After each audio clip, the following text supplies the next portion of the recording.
Hey everybody, Keith Dotson here, and in this video, I'll bring you along on a summer road trip across the absolutely gorgeous landscape of upstate New York, where we will photograph abandoned buildings, derelict old houses, landscapes, and who knows what else. Oh, wait, hold a second. I posted a video last year from Amsterdam, New York, a mill town with a massive old carpet mill standing in ruins. At that time, I said I'd love to come back to upstate New York to shoot more old mills and factories, so here I am. A lot of people don't enjoy road trips. They prefer to fly, especially if it's a long distance. Not me. Road trips give me such a sense of freedom and discovery. I held desk jobs for years, and while being trapped in a cubicle or an office, I often fantasized about being out in the open spaces of America. I would catch myself daydreaming while staring out the office window as a manager droned on about something unimportant in a meeting.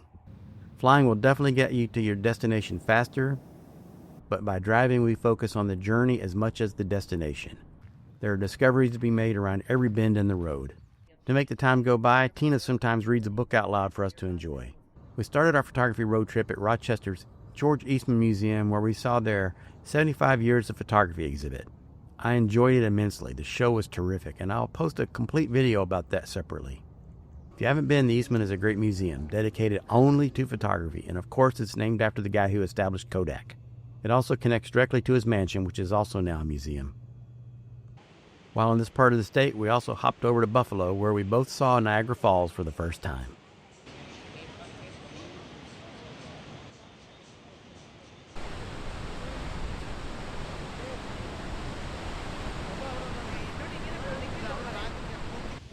With the touristy part of our trip now over, the serious photography road trip commenced. Well, y'all, day 2 started with an expensive mishap. A dropped camera bag resulted in an untimely death of my Sony 70-200mm lens. I have to say, those 4 little plastic posts don't really look sturdy enough to support the weight of this lens to me. Anyways, determined not to let that foul my mood, we persevered into the rich landscape of the Mohawk Valley. Our first stop was the beautiful community of Little Falls, New York.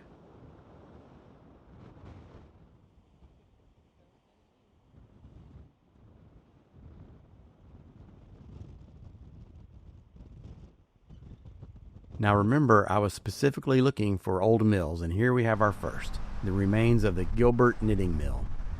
From what I understand, this old mill was built in the 1840s for another industry, but was converted for knitwear production in the 1880s. It was involved in a labor strike in 1912 along with another mill.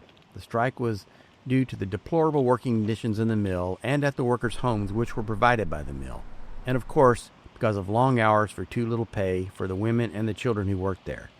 1912 was well before child labor laws were passed in the U.S. There was a lot of illness in the worker community as well. The strikes became violent. Ultimately, one of the mills closed to wait out the strike, and when it reopened, workers chose to accept less pay rather than to be unemployed, and they also agreed to work 60-hour weeks. I read one source that said this mill remained in operation here until the 1960s.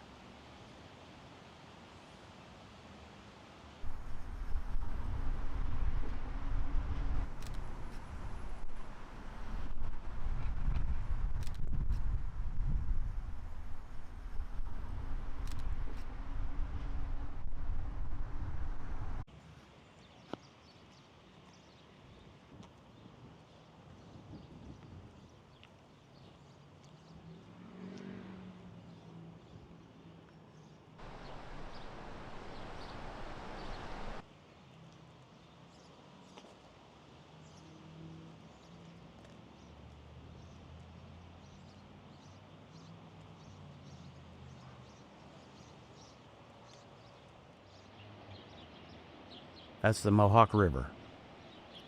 In the distance on the river beneath the tall bridge is the Utica Gas and Electric Company, also called the Powerhouse.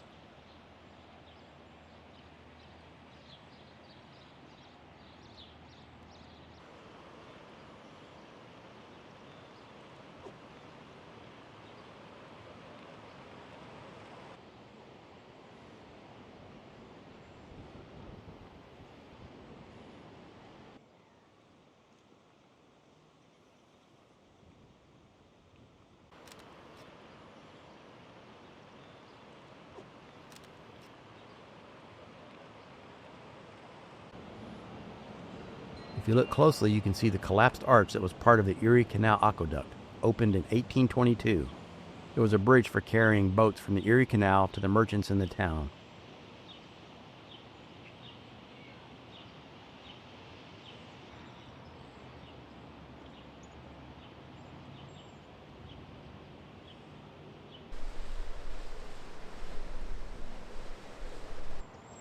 That's the Erie Canal, completed in this area about 1820.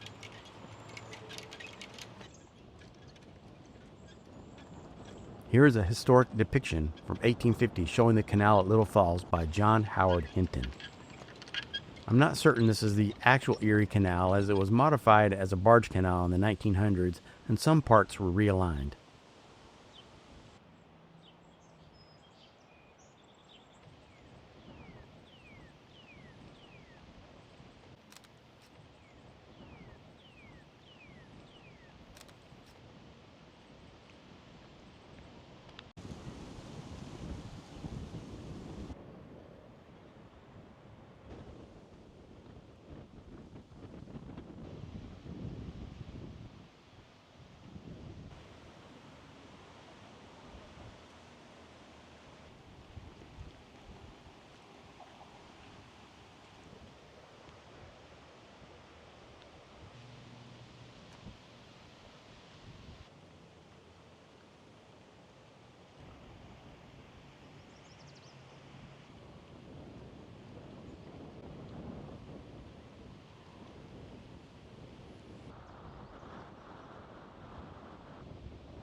This was the Adirondack Woolen Mill, and it was once part of a larger complex that stood here.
There's still boat traffic on the Erie Canal.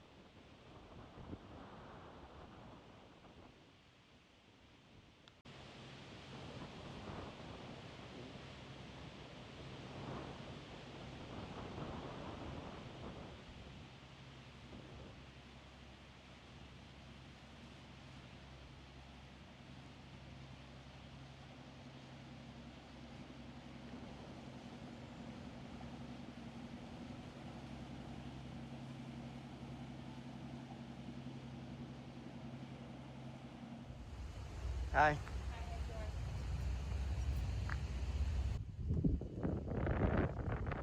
We decided to eat dinner in Little Falls, and while cruising downtown looking for a restaurant, Tina spotted this old house on a side street.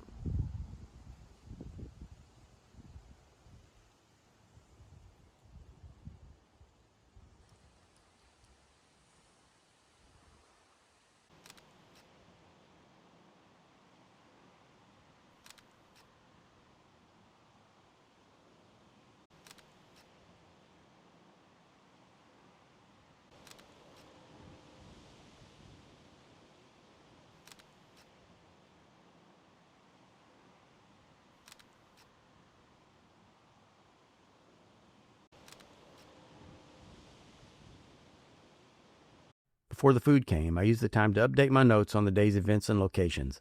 I also tracked mileage and expenses in this book too. Without these notes, a 5-day road trip would be very difficult to recreate in my memory later when I edit photos and build videos. After dinner, we rolled on a back road to our hotel and came upon this incredible old stone church and cemetery. It predates the U.S. War of Independence from Britain. As always, you can see a longer and more detailed video about this cemetery on my Walking Old Graveyards channel.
On day 3, we started out in the morning in Utica, New York's industrial area.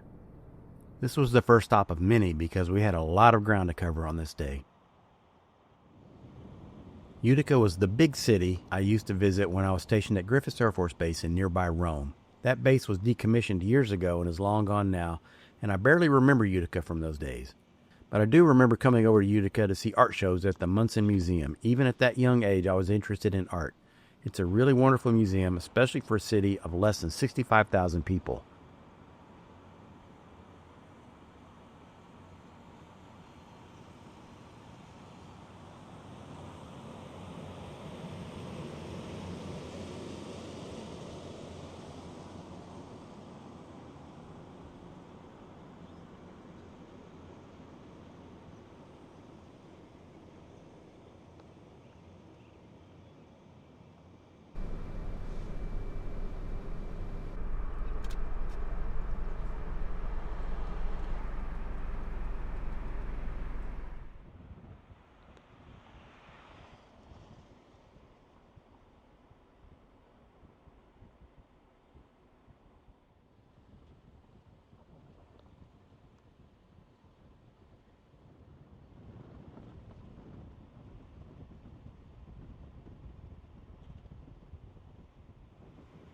Look at this. I can't resist an ivy-covered building.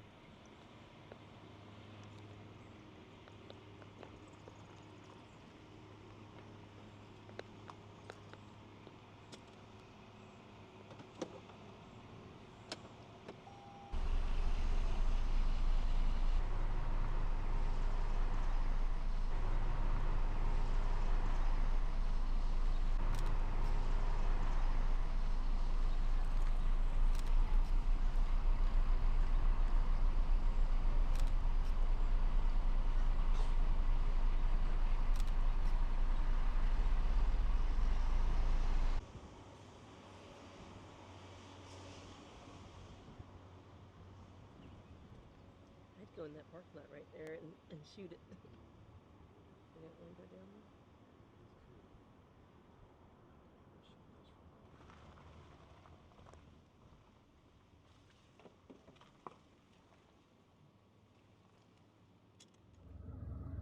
After Utica, we headed out toward the Adirondacks for a day-long loop through the mountains and small towns of upstate New York.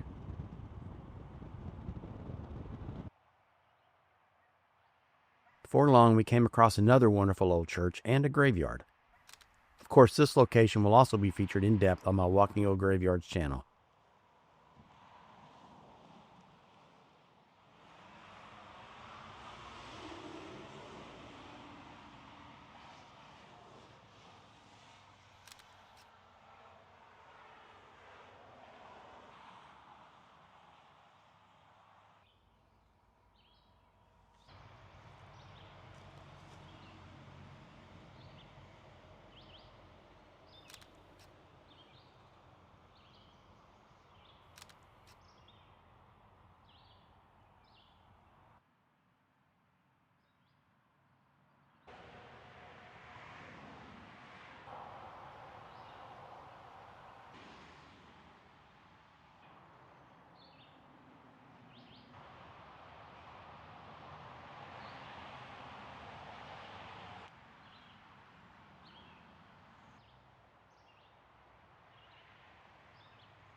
I need for Tina to start warning me so I can suck in that gut.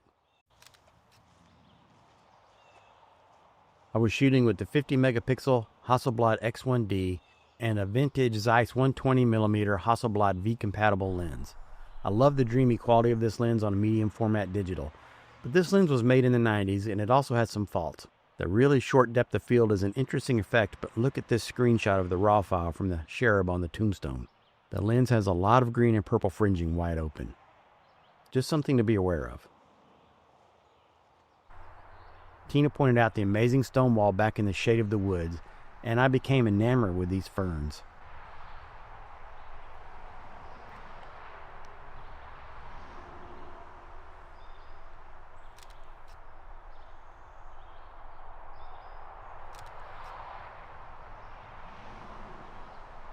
I was able to really blur the background of this photo with the vintage Hasselblad wide open.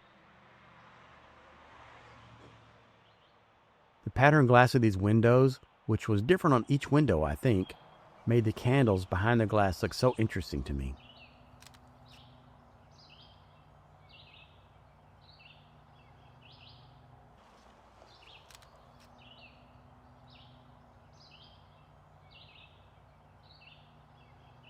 Okay everybody, I'm going to cut into the video to show you the first of 2 sample prints I've made from this trip so far. I really like this photo of the Bethel church window, so I printed it on Red River Palo Duro soft gloss rag paper.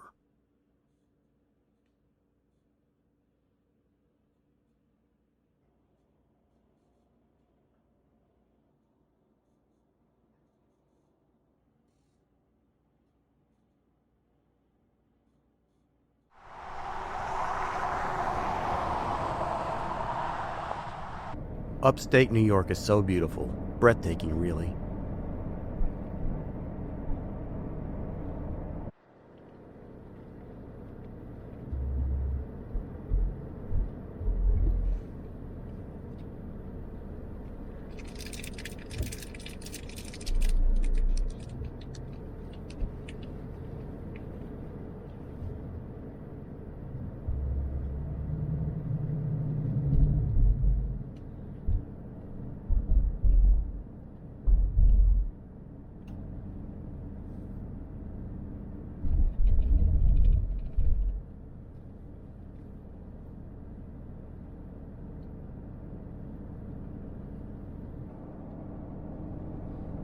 Tina spotted this old phone booth in a small town, and it even had a phone in it. I don't think she checked for a dial tone.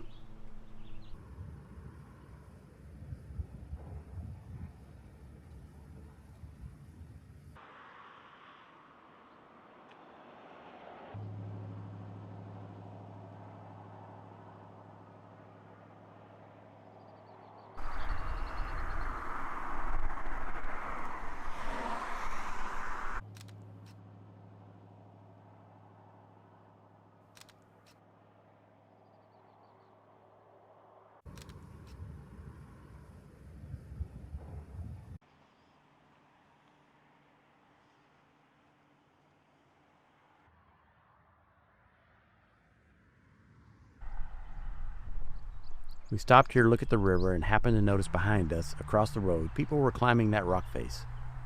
Since I had broken my Sony 70-200, I was using my old Canon EF 70-200mm with a 2x teleconverter and an adapter to capture an image of the climbers.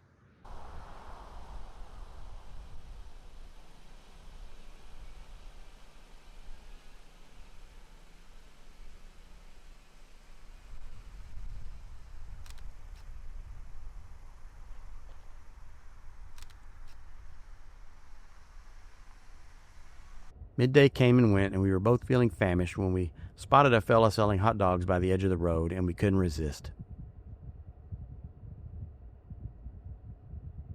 A lovely Stony Brook stained bronze by tannins.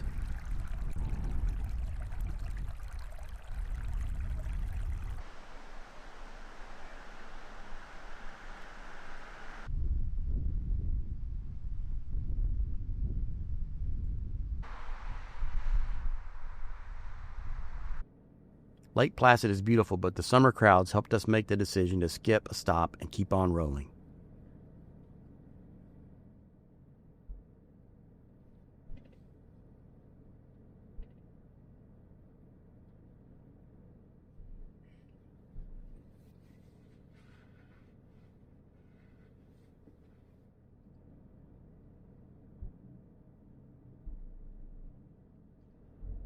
The absolutely stunning community of Lake George was also very busy, but we couldn't resist the view here.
I'd never heard of Ballston Spa, and we didn't stop, but it's pretty significant historically and would have been a great place to visit.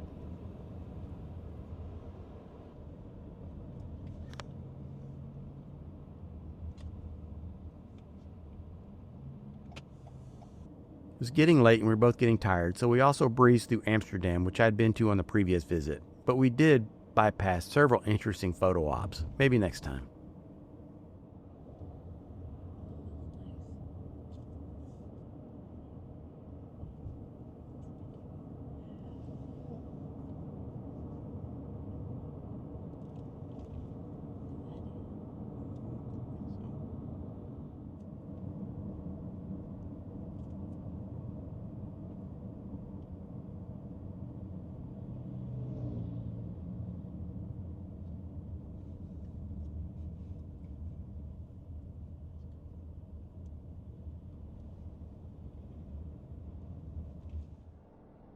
On day 4, we were heading back in the direction of home, but taking the smaller highways and avoiding the tolls of the thruway. The region had experienced a rough night of storms, and it was still raining as we traveled. We'd heard that some of the roads were flooded and even that a bridge had been washed out, but luckily not on our route.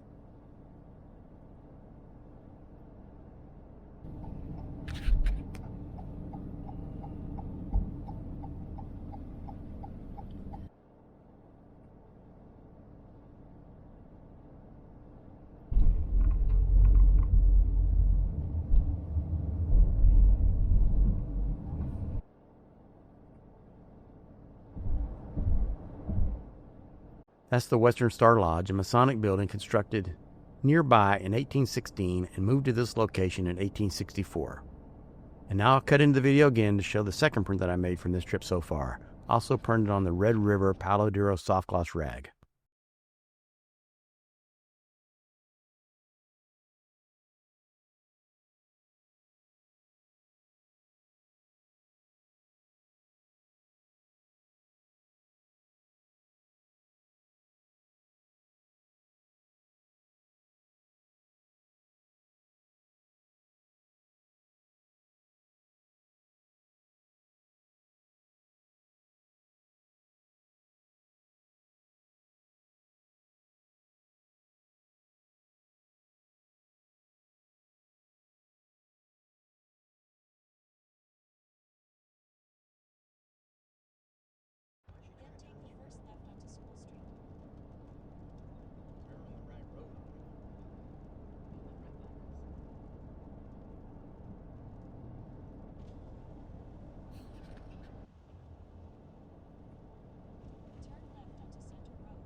Elmira, New York was the hometown of a family I featured on my antique photography channel, where I looked through 2 of their old photo albums from the 1940s.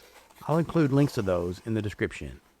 It's like some kind of a weird deja vu because I've never been to Elmira, but I do recognize a few places from looking at their old photo albums.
Well, hope you enjoyed coming along with us on this road trip through the Mohawk Valley and other regions of New York State.